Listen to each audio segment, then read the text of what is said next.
Estamos viendo algunas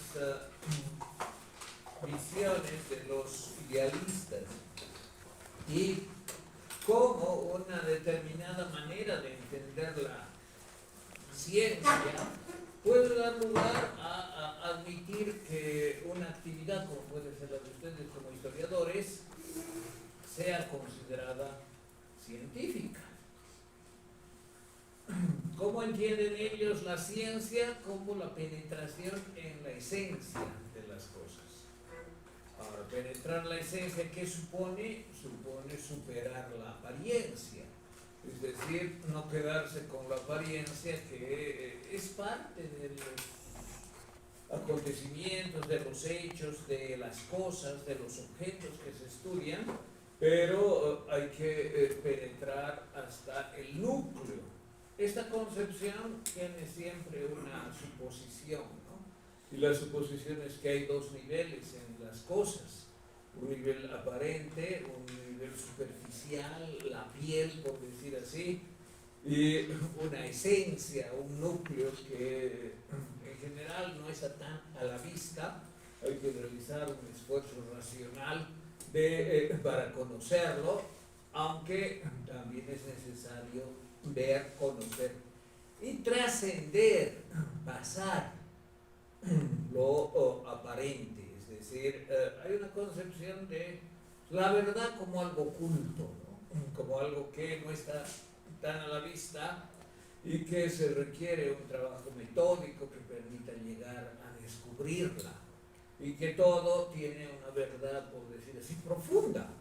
También los hechos del pasado que ustedes investigan, las fuentes son la apariencia, ¿no? Lo que muestra, lo que parecería que es así, tal vez es así realmente o tal vez no, tal vez hay que someter a crítica y ser más perspicaz y darse cuenta que, bueno, puede estar alguna fuente falseada con la intención de engañar, precisamente, con la intención de crear una falsa imagen. Algunas falsas imágenes se crean para efectos inmediatos, ¿no? Yo no sé, pero por ejemplo sobre la guerra y todas las declaraciones de Putin, no creo que algún historiador perspicaz dentro de unos 10 años las crea. Es tan evidente que son solo justificaciones políticas, además ya llevadas al extremo, que si algún historiador las toma como la verdad de la guerra de este año, del anterior año, bueno, es sospechoso de que no tenga mucha ética profesional, ¿no? La ética profesional debe marcar que el historiador no esté de acuerdo con una posición para reportarla de cierta manera, para narrarla y explicarla con cierta narrativa, con cierto discurso que evidentemente tiene un cariz político. Entonces, penetrar a la esencia para los historiadores les exige independencia de criterio, neutralidad, objetividad y perspicacia, poder llegar a lo que está escondido y tener además la voluntad de verdad, es decir, la voluntad de querer alcanzar una narrativa, de generar una narrativa que no sea propagandística, que no sea laudatoria, que no sea una narrativa para justificar un conjunto de acontecimientos con fines expresos, ¿no? Hacer quedar bien a alguien, fortalecer una decisión o lo que fuera. Collingwood en el siglo XX habla de cómo se puede penetrar a la verdad profunda. En algunas ocasiones, explicando yo este tema, he escuchado algunas observaciones que me han parecido adecuadas, ¿no? Por ejemplo, alguna vez escuché a un estudiante decir, eso de que el historiador se coligue con la mente de los actores, no es posible. Además, ¿para qué? Bueno, yo traté de explicarle cuál es el sentido de esta posición, ¿no? Al margen de que la UNESCO, Frascati, también reivindique el carácter científico del trabajo del historiador, al margen de eso, al margen que los idealistas reiteran también esto, ¿en qué consiste? Consiste, y ustedes dirán si les convence o no, si les parece adecuado o no, si les sirve o no. Consiste, en último término, en revivir la historia, ¿no? ¿Cómo revivirla? Revivirla gracias a la imaginación, pero no como fruto de la imaginación, sino como fruto de una constelación progresiva, concienzuda, de lo que dicen las fuentes, y fuentes son muchas, ¿no? Fuentes orales, testimoniales, fuentes escritas, bibliografía, novelas, una gran cantidad de fuentes que pueden informar, pero que el historiador, y solo él, puede revivir. Ahora, no se trata de tomar partido o tomar antipatía o crítica a priori, ¿no? No, a mí no me gusta, por ejemplo, Patiño, ¿no? Todo lo que ha hecho en nuestro país, de explotar a tantos mineros, de vivir, hemos puesto ese ejemplo, ¿no? En qué condiciones contrarias, tan diferentes a la condición económica de la mayoría del pueblo, etcétera, etcétera. Ese tipo de prejuicios, o prejuicios positivos, ¿no? Los prejuicios pueden ser negativos o positivos. Sí, yo estoy de acuerdo con la clase minera, por ejemplo, ¿no? ¿Por qué estaría de acuerdo? ¿Quién sabe? ¿No? Tal vez su abuelo fue minero, puede ser. O con algún campesino de hacienda o como de hacienda. O sea, hay muchos aspectos personales que pueden influir para que haya cierta parcialidad. Y es esa parcialidad lo que se trata de superar en la medida de lo posible. Nunca va a ser absoluta la superación, siempre va a haber proclividad, a favor, en contra, siempre va a haber alguna posición de acuerdo a ciertas tendencias e intereses en uno u otro sentido. Y eso, ningún intelectual, tampoco los historiadores, pueden liberarse totalmente, ¿no? Hay que reconocer que siendo seres humanos, todos nosotros que nos dedicamos a la actividad académica, y ustedes como historiadores van a expresar, manifestar e incluso sin querer hacerlo, van a tener cierta proclividad, ciertos prejuicios a favor o en contra de unos y de otros. Y eso hay que ser consciente para poder superarlo mejor. Claro, no, yo digo la verdad, no, yo soy absolutamente imparcial. De esos hay que dudar, ¿no? Porque son los que pretenden oscurecer su parcialidad precisamente con el discurso contrario. El que pretende ser menos subjetivo se calla, busca ser objetivo, pero no haciéndose propaganda en ese sentido, ¿no? No diciendo yo digo la verdad. Hay algún título, seguramente ustedes conocen, ¿no? La verdadera historia de los incas. ¿Quién es el autor? ¿No sabe? Nadie sabe. Dick Edgar Ibarra Grasso. Ahora, claro, uno lee eso, solo el título. A mí me parece un libro bonito, bien hecho, pero bueno, su punto de vista, ¿no? Pero el título, ¿qué quiere decir? Que todas las otras historias, por lo menos hasta el momento que habría publicado él, serían pues falsas, ¿no? O más o menos aceptables, o plagadas de, no sé, de falsedades o de mentiras, no sé. Esa es mucha presunción, ¿no? Nadie escribe la verdadera historia de. Así que si pretenden hacer una tesis que empiece así, no lo hagan. Porque lo que ustedes investiguen y publiquen sobre un objeto de estudio de una manera puede ser muy profesional, muy académica, muy depurada metodológicamente, va a ser siempre su opinión. Y aunque haya 10, 100 autores que les aplaudan y digan, pero si fulano ha tratado el tema y lo ha acabado, es decir, ha agotado el tema, eso también he escuchado, ¿no?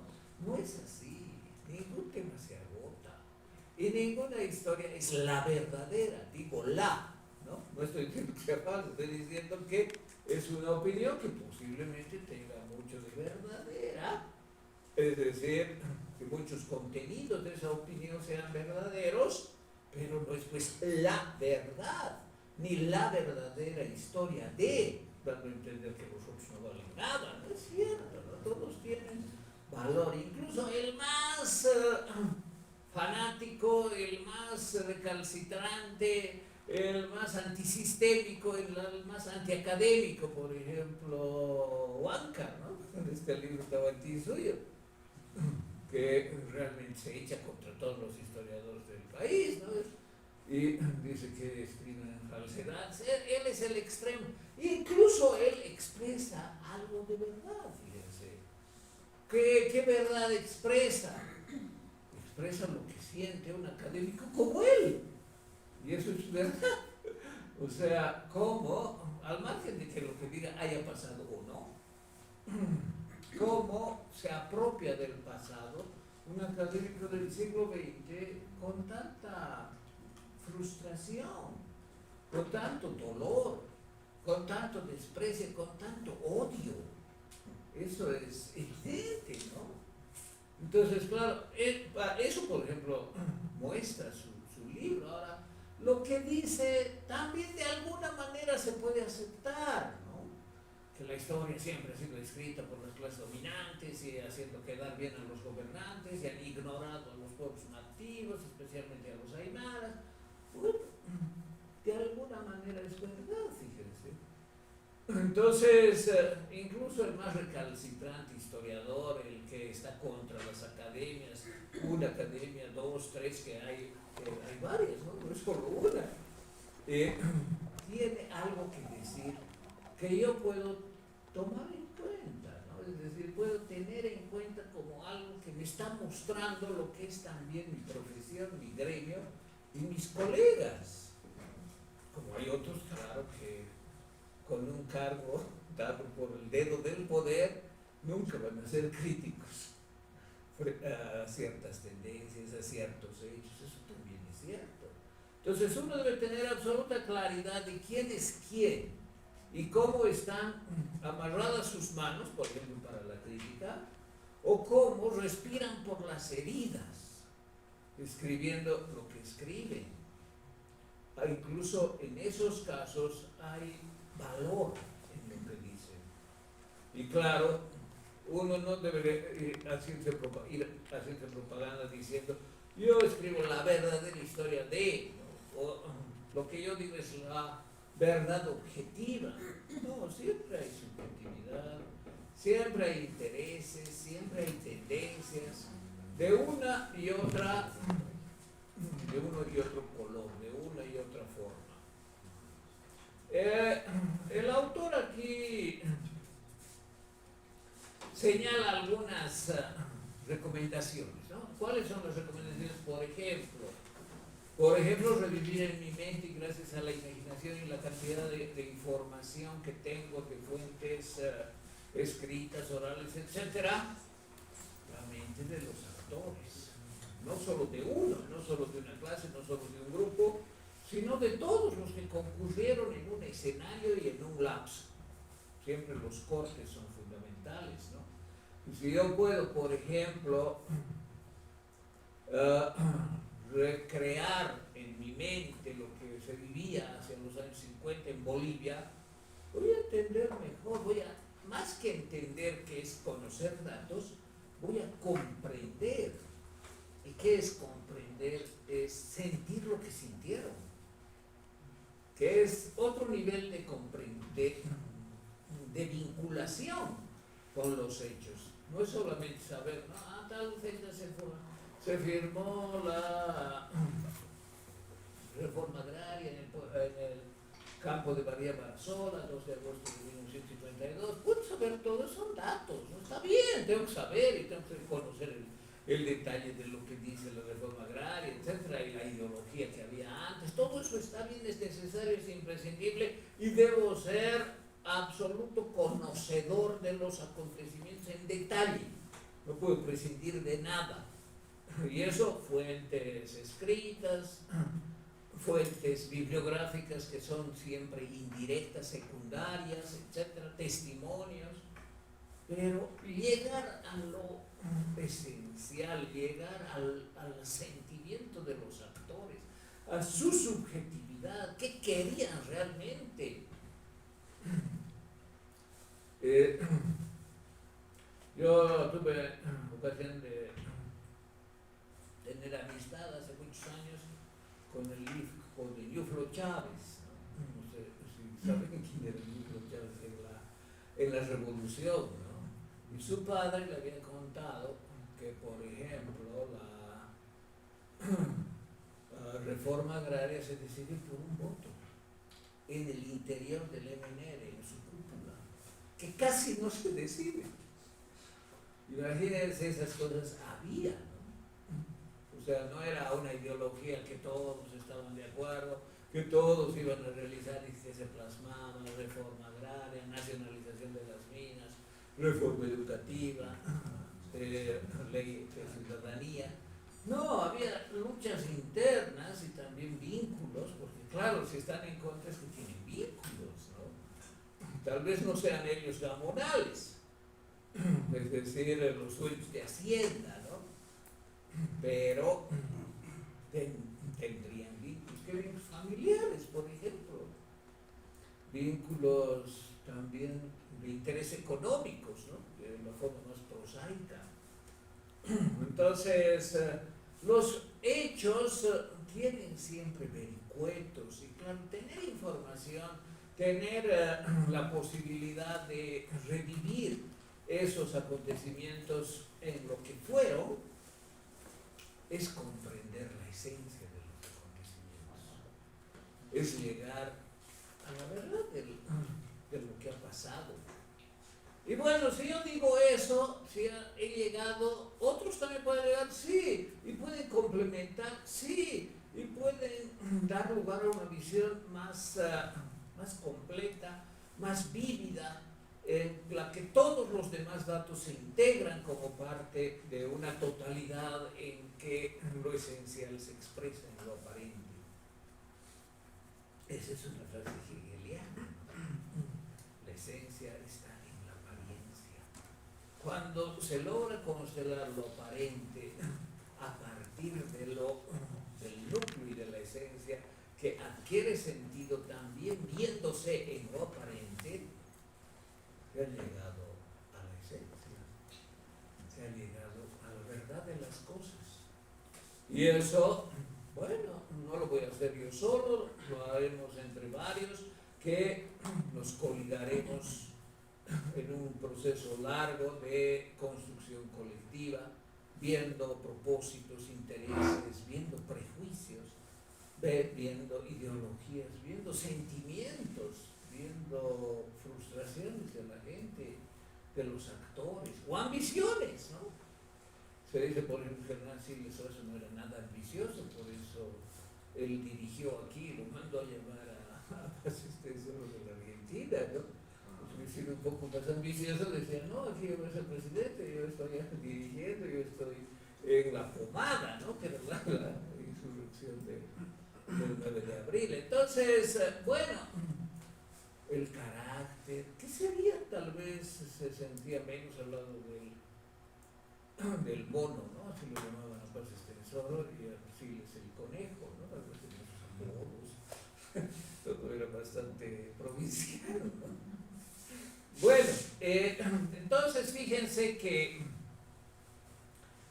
lograr formar una serie de imágenes que se ordenan en mi mente y que comprenden el interior de las mentes de los actores que en determinadas circunstancias, en un contexto y en un tiempo protagonizan los hechos, permiten llegar a la esencia.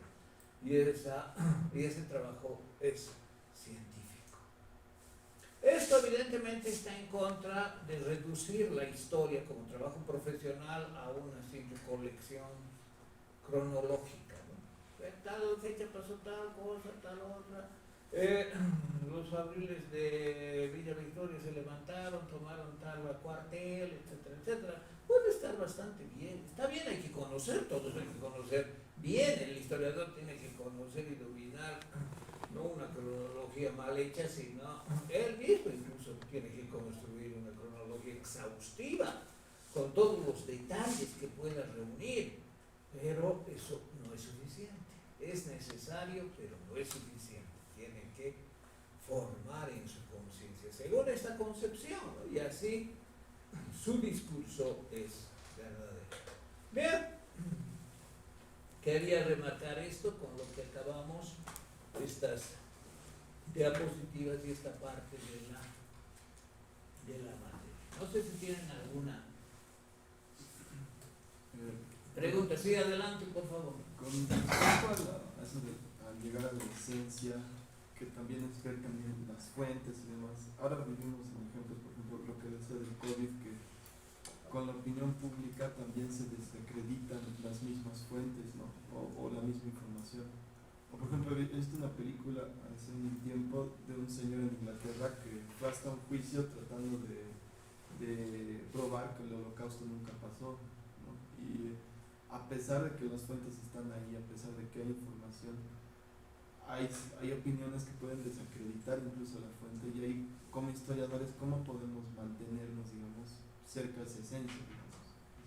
Muy bien, muy interesante lo que dices. En primer lugar, yo pienso que el buen historiador tiene que hacer una buena crítica de las fuentes, ¿no? O sea, no sospechar por principio, porque eso ya parece un poco conspiranoico, ¿no? La fuente, de principio, yo pienso que hay que asumirla como fiel, como fidedigna, pero hay que confirmar que sea así. Y hay que confirmar con métodos de verificación de fuentes, ¿no? Que pueden ser de los más diversos, ¿no? Por ejemplo, si es una fuente escrita, hay que conocer algo de la caligrafía de la época, ¿no? Si la caligrafía no coincide, bueno, pues es sospechosa esa fuente, ¿no? Ver, por ejemplo, quién la escribió, ver algún otro texto. Ese tipo de verificación, que se llama en general interna, externa, de las fuentes, que supone incluso hoy el uso de la tecnología, tiene que hacer, ¿no? Al menos si se trata de fuentes cruciales, es decir, de algo que aparece recién y nadie lo tuvo en cuenta antes. Ninguno de mis colegas o los historiadores tuvieron en cuenta esta fuente que se ha encontrado hace poco. Tal vez es manipulada, tal vez es oficial con el interés de generar una imagen. Puede ser. No hay que tener, yo pienso, una actitud sospechosa desde el principio, pero sí tener el imperativo de verificar por todos los medios disponibles en mi época, ahora, aquí, de qué medios yo dispongo para verificar la fidelidad, es decir, de que tales fuentes expresan lo que dicen tales fuentes. Entonces, eso es lo primero, ¿no? Por ejemplo, del Holocausto, ¿hay fuentes fidedignas de lo que hicieron los alemanes? Por supuesto que sí. Ahora, alguien dice, no, eso se han inventado los yanquis, ¿no? No sé si han visto los grandes tractores cargando cadáveres que estaban realmente ya casi solo esqueletos, ¿no? Han debido ver. Sí. Hay museos del Holocausto terribles en muchas ciudades del mundo. El más cercano debe ser el de Buenos Aires, ¿no? El Museo del Holocausto de Buenos Aires es realmente terrible. Como son otros, yo conozco unos 3 o 4 que están en diferentes ciudades grandes y son experiencias realmente duras, ¿no? Muy, muy duras. El Museo del Holocausto en Nueva York, por ejemplo, me acuerdo que uno entra al ascensor y es la cámara de gas, como era Auschwitz. Entonces, subir en el ascensor es como si ya me estuviesen gaseando, ¿no? Yo me siento como gaseado. O sea, los judíos tienen mucho dinero, ¿no? Después del Holocausto y demás, han hecho museos en todas partes y han hecho museos realmente impresionantes. Ahora, ¿todo eso es falso? No. ya sería demasiada, no sé si obsesión conspiranoica pensar que todo lo que está mostrado, que son películas, Eisenhower les dije, ¿no? Mandó a hacer películas. Y muchos alemanes recién conocieron lo que era Auschwitz, por ejemplo. No estoy hablando del lugar, sino de las barbaridades que cometieron. Los mismos alemanes salían vomitando, porque no podían creer que su líder había dirigido semejantes actos. Entonces, no se puede dudar de algunas fuentes que están sobre probadas como fidedignas, como fieles, como expresivas. Ahora, ¿se puede encontrar otras? Puede ser. Se puede encontrar otras, si yo reincorporo, está bien, no hay ningún problema. Yo no digo que hay que restringir, sería muy tonto, ¿no? Cuantas más fuentes haya, y si se encuentran más, mejor. Pero las nuevas que se encuentren también tienen que ser evaluadas en su fidelidad, es decir, que sean reales, que no sea algo sesgado. Ahora bien, si aparece una persona que niegue el holocausto, ¿qué está haciendo? Está diciendo que todas esas pruebas no son tales. ¿Razonablemente se puede aceptar eso? No. Sí, como historiadores, ustedes saben que esas fuentes son fieles, es decir, que muestran lo que ha pasado. Si hay tantos testimonios, si han habido organizaciones que han acumulado, hay incluso un famoso cazador de nazis, ¿no? Que ha fundado una institución internacional para cazarlos. No me acuerdo del apellido, algo así es. Y claro, los han atrapado varios y los han llevado a juzgar, a juicios. Entonces, no es pues algo fruto de la imaginación de un escritor que no podía dormir una noche, pervertido con no sé qué ideas y que se ha imaginado que 6 millones murieron. No es eso, ¿no? Entonces hay demasiada evidencia, no se puede dudar. Y por otra parte hay que preguntarse, ¿quién es el Señor? ¿Por qué hace eso? En ese caso tal vez hay que preguntarse acerca de la estabilidad militar de ese señor, porque negar algo así, no pues. Ustedes saben que el 33% de los jóvenes en Estados Unidos creen que la Tierra es plana. Imagínense, pero si ha salido, hay filmaciones, no, todo era, claro, era, ¿cómo se dice? Un montaje. Y claro, aparece un técnico poniendo el maniquí del astronauta para sacar la foto, ¿no? No pues, es chistoso, pero ya llega al absurdo. Hay una institución mundial que defiende el terraplanismo. Y ya, vamos a demostrar a todos, ¿qué va a demostrar usted? Que la Tierra es plana. ¿Cómo van a demostrar? Vamos a ir en un barco y vamos a llegar al borde. Claro, nadie se va a lanzar. Aquí está el borde, fíjense, no es esférica. Aquí, hasta aquí llega el agua y después ya no hay nada. Bueno, vayan, qué bien. Vayan a filmar y nos muestran a todos. Ya, han convocado a navegantes. Ningún navegante aceptado. Porque saben que no van a llegar a ningún lado. Entonces el gran crucero, que era el que iba a demostrar la teoría terraplanista, se fue al diablo porque a cualquier marinero que tiene sentido común le dicen vamos a ir al borde de la Tierra, se les ríe en la cara. ¿A dónde quieren ir esto? ¿Al polo norte, al polo sur, al Ecuador? ¿A dónde? ¿En qué mar? ¿Saben cómo es la navegación? Que no hay tal. Claro, por falta de personal especializado en la navegación, se suspende el crucero. Fíjense ya, pero que haya 1/3 de los jóvenes que crean que la Tierra es plana, ya es un poco enfermizo, esa es la posverdad. Sí, adelante. Sí, bueno, quería opinar sobre lo de los campos de concentración. Sí.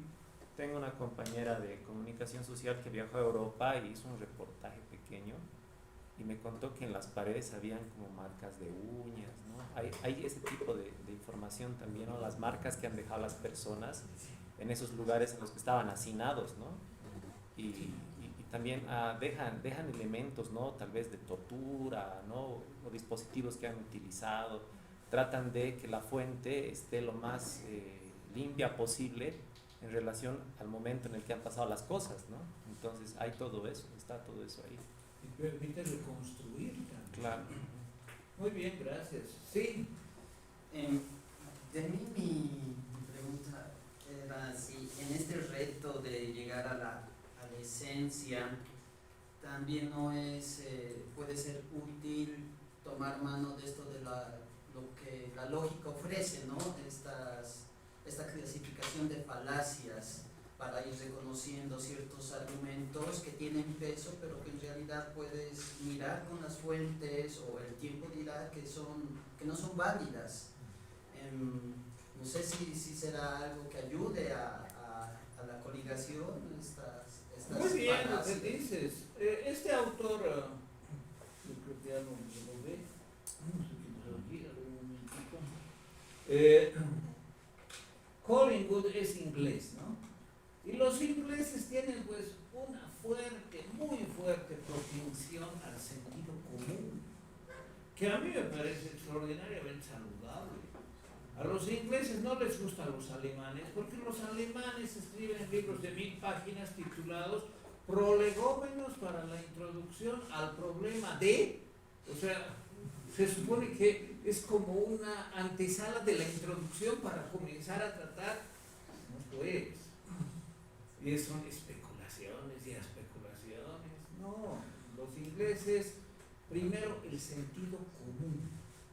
¿Qué es el sentido común? Lo que es razonable para nosotros, para nuestro medio. Es que dentro de 100 años vamos a tener un sentido común.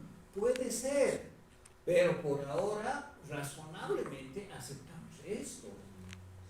Lo que dice de las falacias es muy cierto, ¿no? Y eso se da especialmente en los discursos políticos, que quieren generar una imagen que al final sea repetida, ¿no? ¿Cómo espera Putin que se haga la historia de la guerra de febrero, iniciada en febrero del 2022? ¿Cómo espera que dentro de 10 años los historiadores narren esta guerra? Claro, todo lo que dice espera que lo tomen por verdad, pero son falacias. Son mentiras y falacias, que no es lo mismo. Ahora, una fuente nunca es del todo falsa. Eso deben tener muy en cuenta, ¿no? Una fuente siempre tiene algo de verdad, es decir, se apoya en algo que ha pasado realmente para torcerlo, para presentarlo de tal manera que la narrativa no es una exposición, por decir así, de la realidad, de lo que pasó, sino es la tergiversación, está torcido. Y ahí son muy útiles las falacias. Yo he dado algunas conferencias sobre falacias en la política y claro, he mostrado cómo se han producido muchas en los 14 años del MAS, que en mi opinión y según otros colegas está lleno de falacias, que no son necesariamente mentiras, sino hay que confundir con compromisos. El compromiso no es falaz ni es mentiroso. Les digo, por ejemplo, no, yo soy la presidenta, no voy a ser candidata. Sabemos qué ha pasado eso, ¿no? Hace poco. Les prometo que no voy a ser candidata. Ha sido candidata después de 3 meses, una mentirosa. No es mentirosa. Una falaz, no es falaz. El compromiso no es ni falaz ni mentiroso. Eso hay que entender bien, y eso es una cuestión de la lógica, como tú bien dices, ¿no? Ya, nos casamos, te juro amor entero. Y a los 2 años ya tiene una novia más joven y se divorcia. Es así, bueno, un mentiroso, un falaz. No, fíjense, hacer un compromiso no significa mentir, ni decir la verdad. Cuando yo me comprometo a no engañar a la esposa a la esposa con la que me estoy casando, no significa que estoy mintiendo ni le estoy diciendo la verdad. El compromiso solamente puede ser sincero o insincero. ¿El sincero qué es? Yo en este momento te digo de corazón que quiero vivir contigo toda la vida, hasta que nos muramos tú o yo primero, nos acompañemos, nos queramos y finalmente seamos felices. Tú al lado de mí y yo al lado de ti. Ya, muy bien. Si yo soy sincero de corazón en ese momento, digo y espero hacer todo lo que sea necesario para llegar al último día de mi vida junto a esa persona, he tenido una promesa sincera. Pero si soy un sinvergüenza y que ya me he casado otras veces, sí, hay que decir nomás, pues, es parte del rito. Claro, digo nomás, se dice nomás, ¿no? Hay una expresión en la Aymara, yo no me acuerdo muy bien. Se dice nomás. O sea, hay que prometer cualquier cosa. Esta señora cuando dijo, yo no voy a ser candidata, ¿fue sincera o insincera? Insincero. ¿Quién sabe? El único que sabe es el mismo que habla. El hablante se llama en la teoría de actos verbales. El hablante es el único que sabe si es sincero o es insincero cuando promete algo. Hay formas de saber, ¿no? Sus ademanes, la expresión de su cara, dónde mira. Hoy día la psicología estudia eso y es muy interesante, fíjense, cómo se puede saber al que está dando una promesa insincera. Sus ademanes, el tono, todo delata. No se puede ser un actor perfecto. No hay real, no existe. Se descubre eso. Pero bueno, esta señora, para mí, fíjense, yo no soy partidario de ella, ni mucho menos, pero cuando he dicho eso, yo he creído que ella era sincera ese momento. Que no estaba dando una promesa insincera.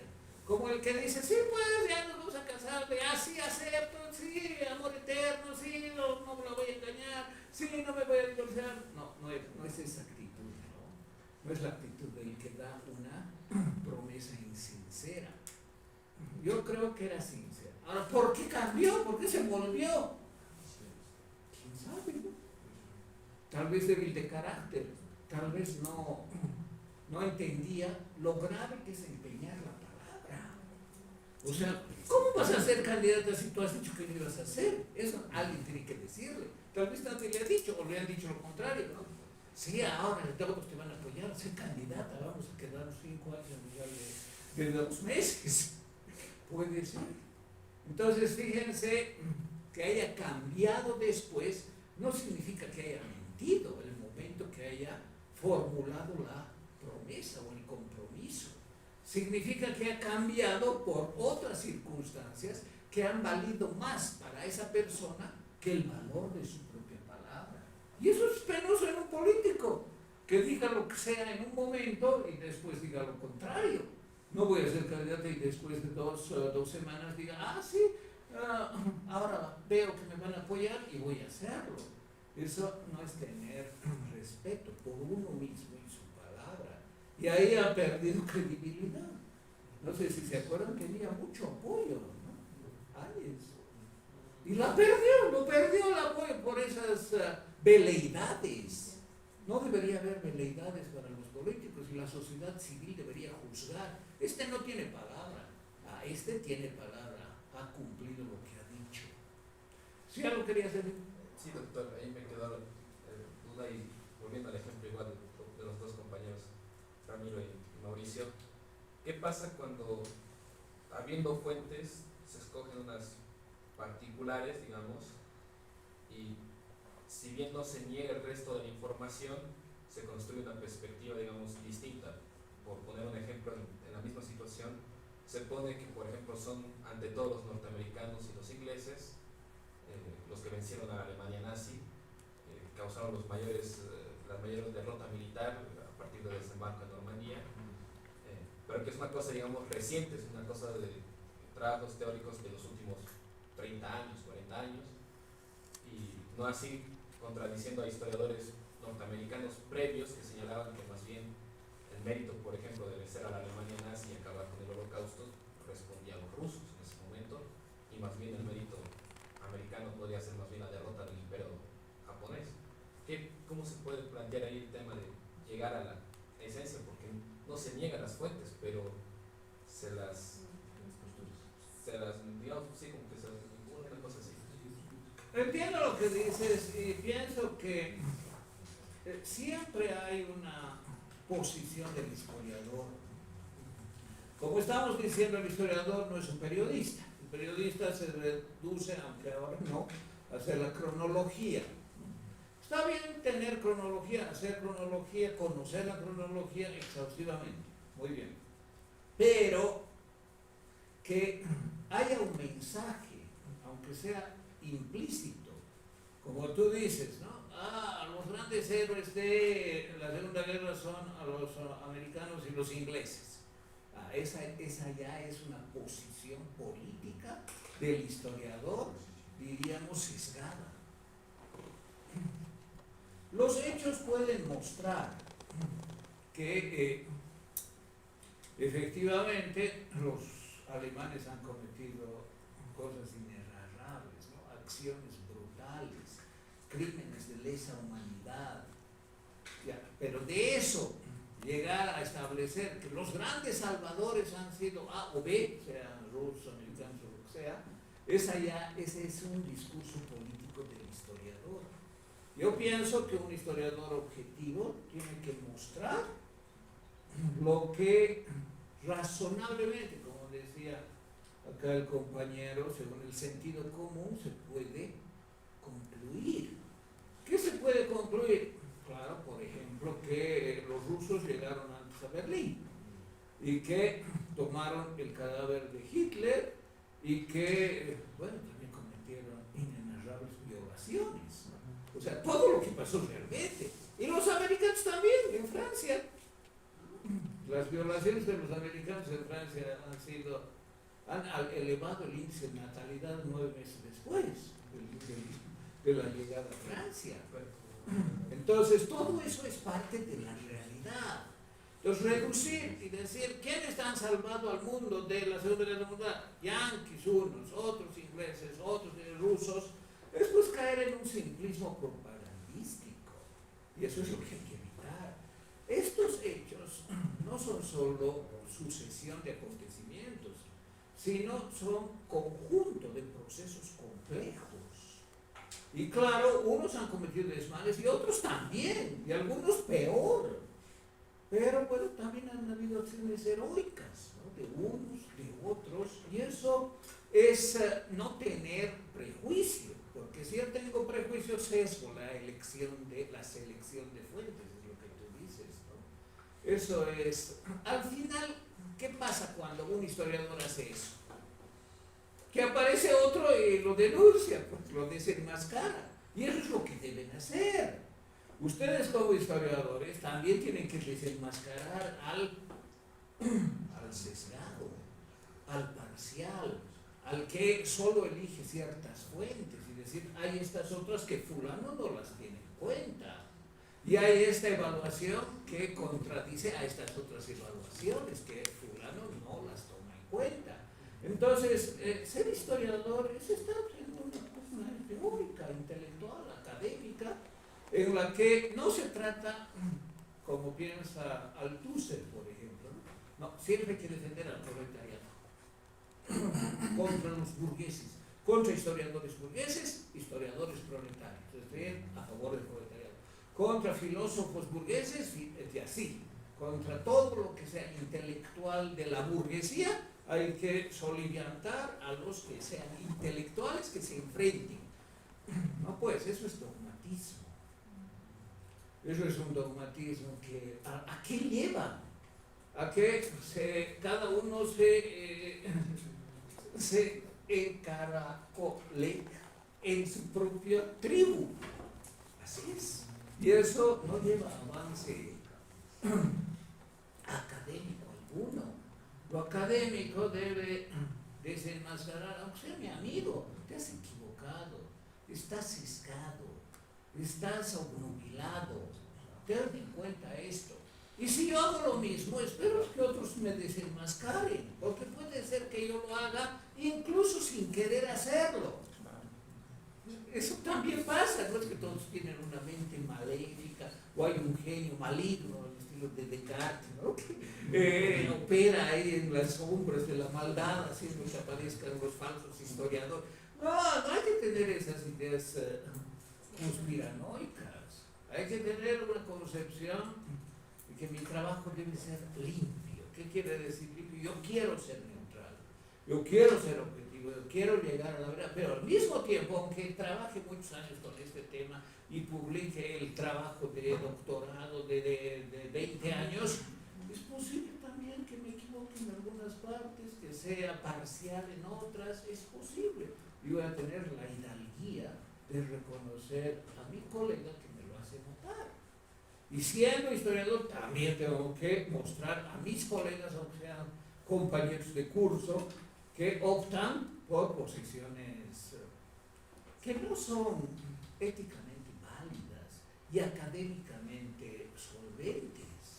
Una posición tiene que ser académicamente solvente. Aquí estas son las fuentes. ¿Y por qué no ha dicho esto según esta fuente? No, yo la entiendo así, a su fuente. Yo debo tener respuesta. Y debo ser ecuánime, es decir, algo razonable y algo también que responda al análisis de las situaciones. Bien, creo que con esto acabamos el tema. No, nos hemos alargado mucho, pero yo les agradezco por sus intervenciones, sus opiniones. Si alguien quiere decir algo más, creo que tú. ¿Nada más? Muy bien. A veces yo me confundo por los nombres, pero trato también de recordar. Discúlpenme si no les llamo por los nombres. Ahora vamos a continuar. Creo que es este tema, tenemos media hora, es un buen tiempo para comenzar. No es este, pero...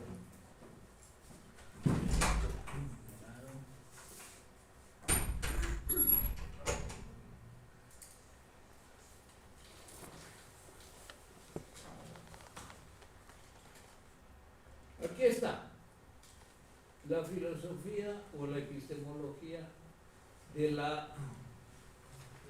neopositivismo. Aquí tenemos varias diapositivas que para mí expresan las ideas principales, ¿no? Les voy a hacer recuerdo de algo. La pregunta fundamental de la filosofía analítica de la historia es: ¿la historia es una ciencia? ¿Eso qué significa? Aquí la historia no es la historia, la gran historia, no es la historia de los protagonistas, es la historia de los historiadores. Eso tienen que recordar siempre, por favor. Esta historia es la historia con minúscula de los historiadores. Ahora bien, hemos visto que la UNESCO dice que sí, que Frascati dice que sí, y que los idealistas Collingwood, Raymond Aron,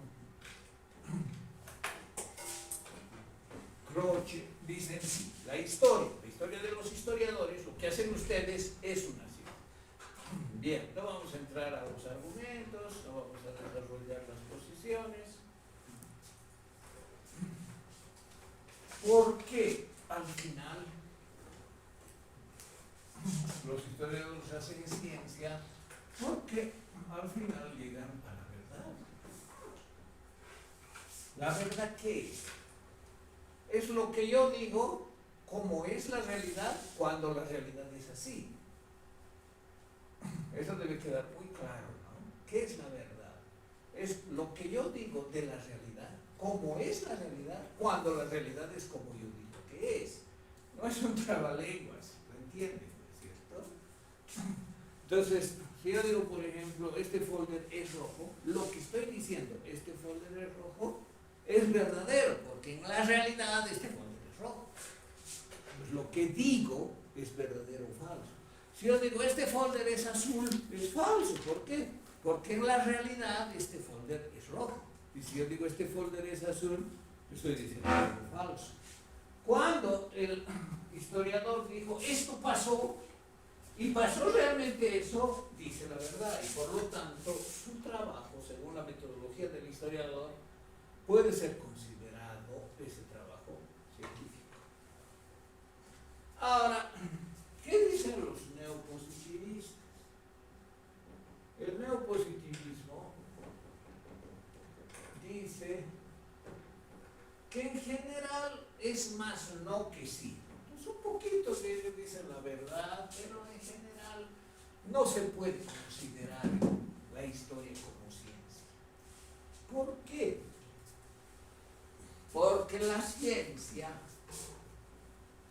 se expresa, según ellos, ¿no?, en las leyes. Entonces, si no hay ley, no hay ciencia, así de simple. No, pues, pero nosotros llegamos a la esencia de las cosas. No, eso está bien para los idealistas. Para nosotros los científicos, si usted llega a la verdad, es que ha pronunciado una ley. ¿Para qué es una ley? Si usted ha formulado una ley y esa ley se cumple, entonces usted es científico. Los historiadores no son científicos porque no pueden llegar a formular leyes. Yo soy historiador marxista y en el marxismo tenemos varias leyes de la historia. No admiten eso, ¿no? Porque tendrían que ser leyes que todos admitan que se cumplen. Porque en física, por ejemplo, yo puedo tener una tendencia budista, pero si soy físico de verdad, tengo nomás que aceptar que existe la gravitación universal, aunque no me guste. No, es que yo soy espiritual, sí creo en la, no sé, ¿no?, la levitación trascendental, algo así. No, pues, si yo me respeto como profesional que cultivo y ejerzo una disciplina científica, mis creencias religiosas están al margen. Entonces, bueno, yo quiero el comunismo, soy marxista, bien por usted, pero ¿cuál es la ley del marxismo que todos los historiadores tendrían que aceptar, sean A, B, C, y algunos, claro, no son marxistas? No. Entonces, que haya leyes que solo valen para un gremio, o para una tribu, por decir así, o para una ideología, o lo que sea, no puede ser argumento suficiente para decir que esa disciplina tiene leyes. Las leyes tienen que ser aceptadas por cualquier científico que cultive esa disciplina, independientemente de sus creencias, de su ideología, de sus convicciones políticas o lo que fuera. Además, ¿qué significa establecer una ley en la ciencia? Para eso he tomado este autor, que tal vez usted lo conoce, es Karl Popper, que ha vivido en el siglo XX y era un matemático excelente, pero también un crítico excelente, ¿no? Tiene magníficas obras. Bueno, aquí he escrito la definición de qué es dar una explicación científica. ¿Cómo se da una explicación científica? ¿Qué significa dar una explicación científica? Aquí también está explicado eso, ¿no? Dar una explicación científica significa señalar por qué sucede un hecho. Y para señalar por qué sucede un hecho, hay que señalar, hay que identificar cuál es el hecho que se explica. Eso es lo que algunos llaman el explicatum, pero no vamos a entrar a eso, ¿no?, que es un poco técnico desde el punto de vista de la epistemología, sino es necesario saber cuál es el hecho que se explica, cuáles son las leyes que permiten entender por qué sucede ese hecho y cuáles son las condiciones que se deben cumplir para que el hecho se cumpla, se realice, se explique. Fíjense, condiciones iniciales. Este es un objeto que tiene una determinada masa. Como tiene una masa, hay una atracción de otra masa infinitamente mayor, que es la Tierra, que lo atrae. Atrae, como atrae a otro, y a todos aquí nos atrae, los que tenemos una masa. No, yo tengo mi avioncito de papel que vuela. Bueno, pero por la estructura del avioncito es que puede estar un determinado tiempo con resistencia del aire, pero ese papel, si lo juntamos plano, igual va a caer. Entonces yo voy a explicar por qué va a caer. ¿Qué significa explicar por qué va a caer? Explicar la ley. Y hay una ley que significa que las masas se atraen, y esa es la ley de gravitación universal. Y la masa de la Tierra es tan grande que esto puede ser insignificante y lo atrae, como a todos nosotros, también a un avión. Pero ¿cómo el avión puede volar? Esa es pues otra cosa, es la resistencia del aire que genera, como si estuviese en un colchón, ¿no es cierto? Y claro, como tiene cierta velocidad, puede trasladarse y volar. Entonces, no es que no se aplica la ley de la gravedad en el avión. Por la ley de la gravedad, pero con otras leyes de la física, es que el avión puede volar. Bueno, entonces, ¿por qué se cae? Porque yo lo voy a soltar. Tiene masa, hay atracción de la Tierra y cae.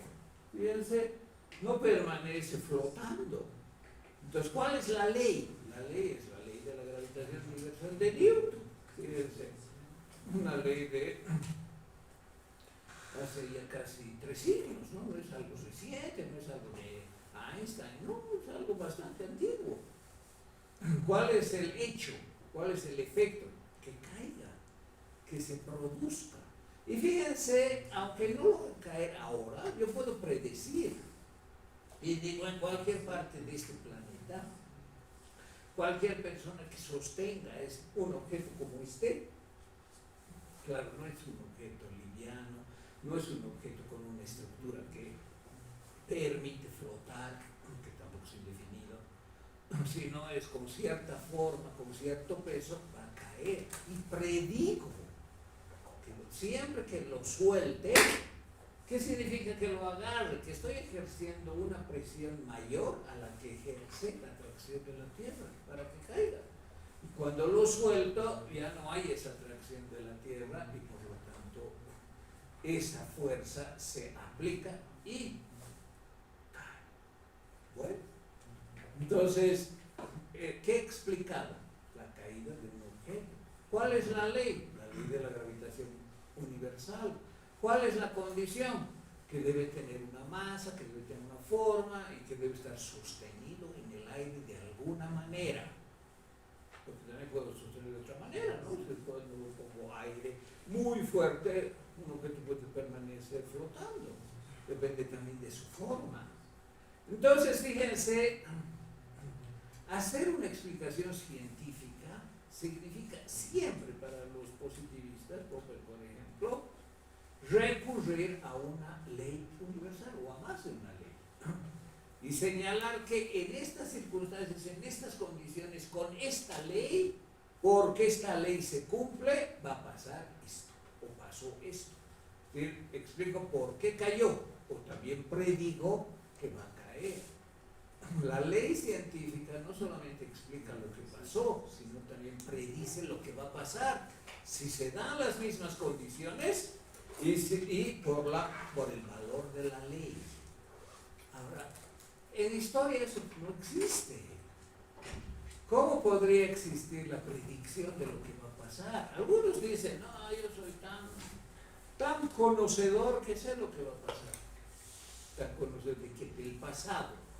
O sea, el pasado se repite, sí, se repite. Frente a esas concepciones no se puede decir mucho, ¿no? Pero puede ser que se repita en alguna medida, puede ser. Pero así que sea una ley que se cumple, como que esto no se va a quedar flotando y va a caer siempre, no hay tal, pues, en la historia. O sea, ya está bien, tiene usted razón, las guerras, por ejemplo, tienen cierto ciclo, si se las estudia y se las compara, la sociología comparada hace eso, ¿no? Es muy interesante la sociología comparada. Yo he leído una vez un libro de sociología comparada de la Revolución Francesa con otras revoluciones, y no es muy original, fíjense. La gran Revolución Francesa del siglo XVIII no es muy original. Otras revoluciones tuvieron muchos rasgos parecidos, pero que haya rasgos parecidos, que haya lo que hubo la época del terror, en que el mismo promotor termina guillotinado, Robespierre, etcétera, etcétera, no es pues una ley, no es una ley que se cumple como esta, ¿no? Que todo cuerpo va a caer, etcétera. Entonces, como no se puede llegar a formular leyes en la historia que sean reconocidas por todos los historiadores, independientemente de su ideología política, de sus creencias religiosas, etc., no hay en la historia leyes, aunque haya similitudes, procesos comparados similares, hay eso de comparación, y es muy, muy provechoso. Yo les recomiendo que como historiadores traten, ya les he recomendado que hagan, si pueden, si quieren, historia inmediata, ¿no? Pero también hagan, si quieren, si pueden, historia comparada. La historia comparada es muy rica, ¿saben? Porque descentra el objeto. Cuando uno elige un objeto, cree que es pues el objeto, ¿no? Que hay que trabajarlo porque eso es lo más importante, lo más interesante, y sobre lo que yo voy a hacer las más destacadas contribuciones académicas. Puede ser, muy bien, aplaudo, pero comparen con otro proceso similar y van a ver que van a verlo de manera diferente. Hay una conceptuación epistemológica, ¿no?, que dice: si ustedes comparan iguales causas que producen efectos diferentes, esa comparación vale. O sea, una misma causa similar a otra causa en varios aspectos, pero que los efectos son diferentes, eso vale comparar. Como también vale comparar y causas diferentes, muy distantes, que producen lo mismo. ¿Se dan cuenta? Esas son las comparaciones que vale hacer. O sea, bueno, y yo voy a investigar la Revolución del 52, bueno, investigué otra también, por ejemplo, la de México de 1910, a ver qué de común tienen, qué de diferente tienen, qué han logrado, qué no han logrado.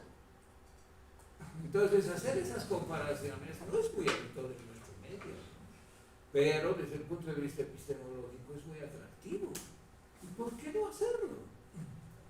Bueno, entonces fíjense, aunque haga eso, no voy a llegar a leyes. No se trata de llegar a leyes, porque no se puede. Puedo establecer, ¿no?, aquí causas muy diferentes han generado un proceso y un efecto más o menos similar. ¿Por qué? Y explicar eso porque muy, muy valioso el aporte. Entre los neopositivistas hay además distintas etapas, ¿no? Hay una etapa que se llama verificacionista, la confirmacionista, y la falsacionista. La falsacionista desarrollado Popper. Y les voy a contar brevemente en qué consiste esta etapa del neopositivismo y esta concepción epistemológica. ¿En qué consiste? Consiste en la famosa, a ver, está por aquí, no sé por qué no avanza esto, la famosa narrativa del cisne negro. ¿Alguien sabe? ¿Nadie? Lo que sabe es el cisne negro. No Bueno. es ahorita que escuché esto, no es la designación de un objeto que es más o menos. La verdad que no entiendo muy bien lo que dices, pero alguna idea tienes. Ya está bien. Voy a aclarar, no es tan complicado como dice, compañero, es más sencillo. Saben que desde que existe la humanidad, han encontrado un ave que es esta ave, ¿no? Que es el cisne. Y resulta que en tal lugar de África, en tal lugar de Norteamérica, en tal lugar de Europa, encontramos más o menos la misma ave, la estudiamos y es un cisne.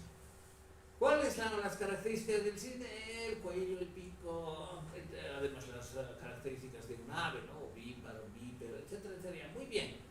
Pero hay algo que además es común y no varía en ninguna parte, y es el color. Todos los cisnes son blancos. Eso se pensaba como una característica propia de los cisnes. Los biólogos estaban de acuerdo. Claro, el cisne es blanco, ¿no? Una característica para ser cisne es ser blanco. Y eso ha durado hasta este año, casi 1700, en que este explorador holandés, que se llama Willem de Vlaming, holandés, viajando por Australia Occidental, en un enclave, es decir, un lugar casi impenetrable, ha encontrado cisnes negros. El único lugar en el mundo donde había habido cisnes negros. Entonces, la ley, ¿qué ley? Todo cisne es blanco, se cayó, claro. ¿Por qué? Porque aquí está el hecho falsatorio. ¿Qué es un hecho falsatorio? Lo que falsea la ley, que no hay que tomar pues a la ligera.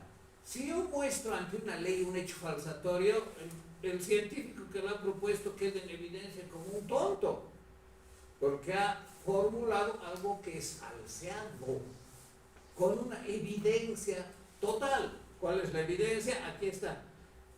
Parece cisne, tiene pico de cisne, cuello de cisne, alas de cisne, se reproduce como cisne, puede volar, nadar como cisne. Lo único que no tiene de cisne es el color. Entonces queda falseada la ley, todo cisne es blanco. Esa es la teoría falsacionista, pero que se aplica a todas las ciencias. Y Popper llega más allá, fíjense. Dice, toda teoría científica que no se puede falsear, no es científica. ¿Comprende? O sea, para que una teoría sea científica, debe ser falseable. ¿Qué quiere decir que sea falseable? Que se encuentre un cisne negro que muestre que la ley es falsa. Pero si es una teoría que no admite una evidencia que la falsee, ya no es científica. ¿Cómo? Puede tornarse un dogma también. Claro, es una ideología, un dogma, una creencia religiosa que nada que pase en el mundo la va a falsear. Entonces, para que sea científica, una teoría debe ser falseable. Y cuantos más científicos hay que quieren falsearla porque el que la ha propuesto no nos gusta y lo vamos a hacer quedar mal como alguien que ha pronunciado una ley falsa, y buscamos evidencia que falsee su ley y no la encontramos, entonces esa teoría tiene mayor solidez, porque ha habido más intentos de falsearla y no han podido. ¿Cuál es una teoría no científica? La que no se puede falsear. ¿Cuál es una teoría más corroborada? Es la que se ha intentado falsear varias veces buscando hechos falsatorios, buscando el cisne negro, y no lo han encontrado. Pero eso tampoco significa que sea la verdad. Entonces, las teorías científicas son siempre conjeturas. ¿Qué es una conjetura? Es algo que asumimos como verdadero. ¿Hasta cuándo? Hasta cuando aparezca el hecho falsatorio. Cuando aparezca el hecho falsatorio, esa teoría se va a evidenciar como lo del cisne negro, como falsa. Ahora, no es que se cae totalmente, ¿no? En lugar de todos los cisnes son blancos, habría que poner todos los cisnes son blancos o negros. Entonces, el conocimiento se reajusta. todos los cisnes son blancos o negros, o decir, algunos cisnes son blancos. Entonces la ley implica, cuando se falsee, reformularla, precisarla, ampliarla. Y eso supone también progreso científico. Ahora, alguien va a encontrar 200 años después un cisne, no sé, verde. Encontró uno verde. Entonces esa ley, todos los cisnes son blancos o negros, resulta que también se falseó. Habría que poner todos los cisnes son blancos, negros o verdes. Entonces así se va reajustando. Pero si es un dogma que nadie puede falsear, entonces no es ley científica. ¿Por qué no es ley científica? Porque la ciencia se basa en evidencias. ¿En qué se basa decir todos los cisnes son blancos? En todo lo que la humanidad ha visto hasta ese año. Hasta el 1700, la humanidad entera ha visto que es cisne y es blanco. Hay en la lógica matemática, ¿no? Para todo X y X es Y, entonces, siendo X es también Y. Esa es la fórmula de una ley científica. Una ley que dice, esto es así. Todo cisne es blanco. Bueno, resulta que la evidencia, la realidad, muestra que hay algunos que en algún lugar del mundo habían vivido, no se sabe desde cuándo, cisnes negros. Entonces los cisnes negros son los que falsean la teoría, son los que falsean la ley. Y la ley tiene que reajustarse para incluir a esos hechos falsatorios. Con un nuevo enunciado, todos los cisnes son blancos o negros. Muy bien. El historiador, ¿qué tiene que hacer? Tiene que buscar fuentes falsatorias. ¿Comprende? ¿No? ¿Qué es una fuente falsatoria? En este caso, es una evidencia de un documento que pone en cuestionamiento algo aceptado como verdadero. Este texto de Mendoza, creo que es, ¿no?, sobre una mesa coja y demás, que se basa en algún documento, tiende a hacer eso, fíjense. Ahora, ¿eso es convincente? ¿Es razonable? Para nosotros paseños posiblemente no, ¿no? Pero con mucha seguridad que es muy fuerte para los sucrenses. Entonces hay que ser también razonable. ¿Esto que he encontrado realmente es una fuente falsatoria o no lo es? Y he encontrado yo una fuente falsatoria de lo que es la historia oficial en este momento y yo la cuestiono. Tal vez sí. Qué gran descubrimiento, ¿no? Realmente. Una fuente falsatoria innegable, irrebatible, pero tal vez no. Y tendría que serlo para cualquier persona razonable. ¿Quién es una persona razonable? La que se basa en la evidencia, no en sus prejuicios, no en su ideología, en la evidencia. ¿Cuál es la evidencia? Lo que dice la fuente, sabiendo que esa fuente ha sido criticada, es decir, he constatado que es una fuente fiel. ¿Qué quiere decir que sea una fuente fiel? Que lo que dice que pasó, pasó. Que no ha sido fabricada para mostrar algo que pretendieron los que la fabricaron, mostrar que habría pasado sin que pasó. Eso hay que tener muy presente, ¿no? Bueno, hemos hablado entonces de los cisnes negros y la teoría falsacionista, de cómo los cisnes negros permiten entender que la ciencia, para ser tal, según los neopositivos, al margen de la ley, etc., según Popper, debe ser falseable. Eso evita dogmatismo en la ciencia. No, es que para mí el marxismo es intocable. Entonces no es ciencia, eso dice Popper. Popper dice que el marxismo no es científico porque no es falseable. El psicoanálisis no es ciencia porque no es falseable. ¿Quién puede demostrar el complejo de Edipo o falsear el complejo de Edipo? No, se crean teorías de lo más enredadas, porque son bastante enredadas, que supuestamente personas con mucho tupé las pronuncian y son casi genios que solo ellos se las entienden. Así es el psicoanálisis, fíjense. Entonces, claro, para él el psicoanálisis, como no es falseable, no es ciencia, es una pseudociencia. Bueno, vamos a volver a la próxima clase. Gracias. Si alguien tiene alguna pregunta.